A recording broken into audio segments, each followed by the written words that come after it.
Assalamualaikum warahmatullahi wabarakatuh. Oke, pada kesempatan kali ini saya akan menjelaskan mengenai konsep turunan atau derivatif. Nah, pada pembahasan kali ini, submateri yang akan kita bahas adalah mengenai konsep turunan, diferensiabel, diferensial, serta aproksimasi. Nah, sebelum kita mempelajari tentang konsep dari turunan, terlebih dahulu perlu kalian ketahui bahwa suatu besaran itu berubah akibat perubahan besaran lainnya. Contohnya adalah turunan.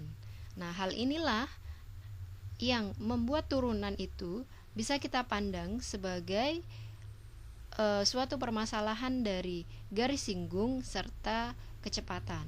Nah, seperti apa sih konsep turunan yang bisa kita pandang sebagai permasalahan garis singgung serta kecepatan? Yuk, mari kita simak penjelasan berikut ini.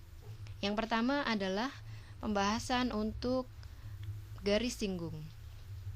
Apabila terdapat sebuah kurva, misalkan kurva tersebut adalah y sama dengan fx. Dari kurva tersebut kita ambil sembarang titik, misalnya titiknya adalah titik P. Posisi titik P adalah x1, y1. Selanjutnya kita ambil titik lain, yaitu titik Q, di mana posisi titik Q itu sangat dekat sekali dengan titik P. Apabila dari titik P ke titik Q itu terjadi penambahan variabel x1 sebesar delta x, maka juga mengakibatkan perubahan nilai y itu sebesar delta y, sehingga posisi dari titik Q itu adalah x1 ditambah delta x, kemudian y-nya adalah y1 ditambah delta y. Nah, misalkan dari titik Q itu kita proyeksikan terhadap sumbu x. Hasil proyeksinya adalah Q1.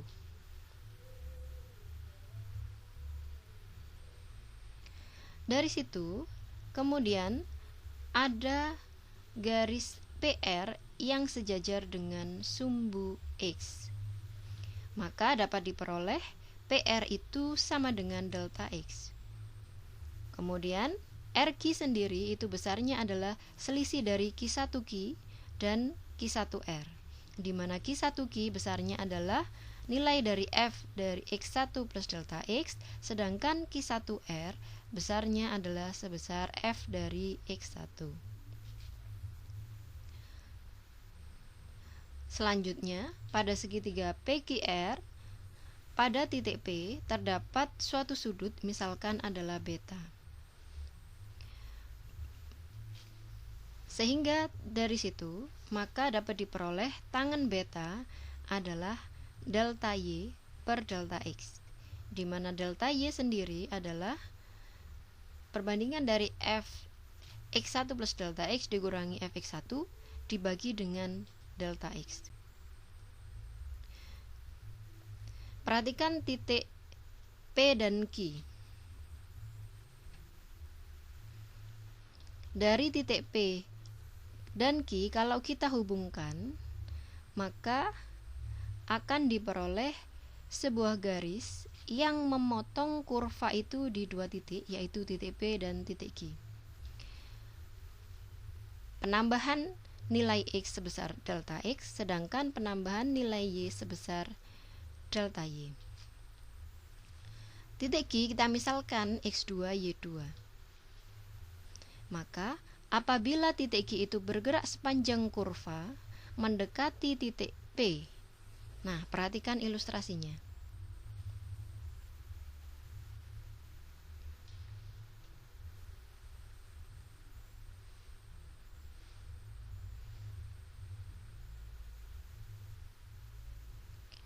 Apabila titik Q bergerak sepanjang kurva mendekati P, maka akan diperoleh garis singgung di titik P. Nah, bisa kita katakan bahwa perubahan nilai delta X dari titik Q yang menuju titik P tadi itu delta X-nya mendekati 0, atau nilai perubahan delta X-nya sangat kecil sekali. Tetapi tidak pernah sama dengan 0, hanya mendekati 0. Nah, dari situ maka garis potong PQ itu menjadi garis singgung di titik P pada kurva itu. Sedangkan tangen beta menjadi sudut alfa antara garis singgung dengan garis PR atau sumbu X positif. Nah, jadi dari sini akan kita peroleh tangen alfa itu adalah sebesar limit delta X mendekati 0 dari delta Y per delta X, atau sama dengan limit delta X mendekati 0 dari fungsi X1 plus delta X dikurangi fx1 dibagi dengan delta X. Nah, apabila limitnya ada, maka limit ini disebut sebagai derivatif atau turunan dari fungsi f pada titik tersebut. Misalkan titiknya adalah x1. Secara matematis bisa dituliskan sebagai y aksen atau dy per dx atau f aksen x1. Selanjutnya, permasalahan kedua adalah tentang kecepatan sesaat. Perhatikan mobil yang bergerak dari titik A menuju B, di mana mobil itu berjalan sejauh 100 meter dalam waktu 10 detik. Apabila kita gambarkan dalam sebuah kurva, maka perubahan waktu dan jaraknya bisa kita perhatikan pada grafik berikut ini. Dari posisi titik, misalkan di sini adalah X1Y1 dan X2Y2, terjadi penambahan sebesar delta T, kemudian jaraknya terjadi penambahan sebesar delta S. Maka apabila delta S itu sangat kecil sekali atau mendekati titik awalnya, maka akan diperoleh garis singgung. Di sini kita perhatikan kurvanya menyinggung di titik itu. Sehingga di sini kita peroleh kecepatan rata-rata dari posisi A ke B itu bisa kita nyatakan sebagai Vs, yaitu jarak dibagi waktu. Di mana S sendiri itu nilainya adalah S dari T plus delta T dikurangi dengan ST dibagi dengan delta T. Apabila penambahan waktunya itu sangat kecil atau bisa kita nyatakan delta T mendekati 0, maka kecepatan sesaat dari mobil yang bergerak tadi itu bisa kita nyatakan secara matematis sebagai limit dari kecepatan rata-rata, yaitu limit delta T mendekati 0 dari S T plus delta T dikurangi ST per delta T. Apabila terdapat sebuah mobil yang melaju sepanjang 90 km dalam waktu 3 jam, maka kecepatan rata-rata dari mobil itu adalah 30 km per jam.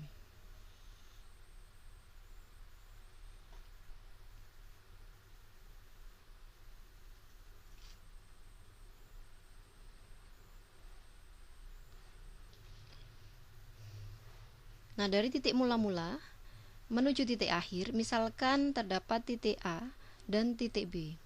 Posisi objek pada T sama dengan A, dan posisi objek pada saat T terjadi penambahan sebesar H. Maka akan diperoleh FA dan FA plus H. Nah, selisihnya atau jarak dari A ke B itu adalah FA plus H dikurangi dengan FA. Nah, kecepatan rata-rata dari posisi A ke posisi B bisa dinyatakan dalam jarak per waktu. Sehingga apabila penambahan H-nya itu sangat kecil, maka bisa kita nyatakan sebagai limit dari kecepatan rata-rata, yaitu limit H mendekati 0 dari FA plus H dikurangi FA per H. Dari sini dapat kita tarik kesimpulan bahwa definisi dari turunan atau derivatif, yaitu turunan fungsi f adalah fungsi lain dari f aksen yang nilainya pada sembarang bilangan x, yang dinyatakan secara matematis limit delta x mendekati 0 f x plus delta x dikurangi fx per delta x, dan apabila limit ini ada. Perhatikan contoh berikut ini. Apabila terdapat sebuah fungsi, yaitu fungsinya adalah 9x min 4. Tentukanlah turunan dari fungsi tersebut pada titik x sama dengan 2. Nah, yang pertama, kita tentukan terlebih dahulu turunan dari fx. Turunan dari fx, apabila kita selesaikan menggunakan definisi dari turunan atau derivatif, maka limit delta x mendekati 0 dari fungsi fx plus delta x dikurangi fx per delta x. Dari sini kita bisa nyatakan nilai fx plus delta x itu kita masukkan ke dalam fungsinya, x kita ganti dengan x plus delta x. Sedangkan pada fx sendiri tetap, yaitu 9x min 4. Berdasarkan perhitungan, sehingga diperoleh hasil akhir yaitu 9. Sedangkan kasus yang berkaitan dengan garis singgung, contohnya adalah tentukan persamaan garis singgung kurva y sama dengan x kuadrat plus x yang melalui titik P misalkan adalah 1,2. Nah, kalian ingat lagi bahwa persamaan garis singgung yang melalui sebuah titik dan gradien dirumuskan sebagai y min y1 sama dengan m kali x min x1. Sehingga dari situ, langkah yang harus kita lakukan adalah menentukan gradien atau menentukan garis singgung dari fungsinya pada titik tersebut. Kita tentukan terlebih dahulu turunan pertama dari fungsi itu. Perhatikan langkahnya.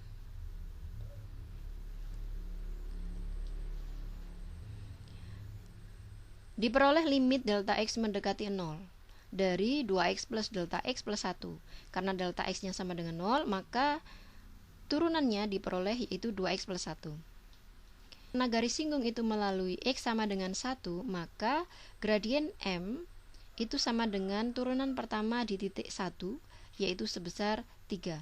Sehingga persamaan garis singgung yang melalui gradien 3 dan titik 1,2 bisa kita cari sebagai berikut. Nah, dapat disimpulkan persamaan garis singgung yang melalui titik P 1,2 pada kurva y sama dengan x kuadrat plus x adalah y sama dengan 3x min 1. Nah, itu adalah pembahasan mengenai konsep turunan yang bisa kita pandang sebagai permasalahan dari garis singgung serta kecepatan sesaat. Sekian, assalamualaikum warahmatullahi wabarakatuh.